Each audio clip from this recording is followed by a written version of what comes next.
సామాజిక న్యాయానికి champion Congress party. ఆ కాంగ్రెస్ పార్టీలో పుట్టి పెరిగిన వ్యక్తిగా నేను కానీ, గౌరవ మంత్రి లక్ష్మణ్ కుమార్ గారు కానీ ఎటువంటి దురుద్దేశాలు, మాకు పార్టీకి సంక్షేమం తప్ప ఇంకొకటి లేదు.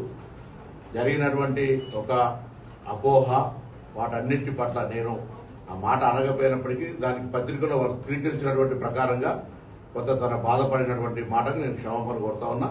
ఎక్కడ కూడా అటువంటి ఆలోచన లేదు. నాకు అటువంటి ఆ ఒరవడిలో నేను పెరగలేదు.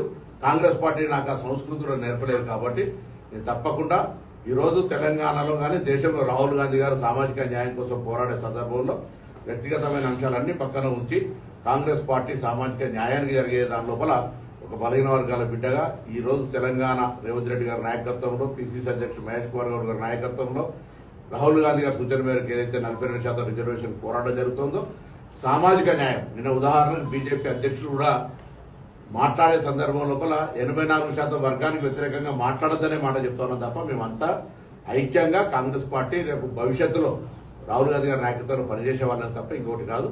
లక్ష్మణ్ కుమార్ గారు వ్యక్తిగతంగా బాధ కలిగి ఉంటే మాదిగ సమాజం కూడా మేము అంతా కలిసి పెరిగినటువంటి వాళ్ళమే కరీంనగర్ టౌన్లో. కాబట్టి అటువంటి ఎక్కడ కూడా ఆ అపోహ ఉండద్దు అనేటువంటి మాట నేను మరొకసారి ప్రత్యేకించి విజ్ఞప్తి చేస్తున్నాను.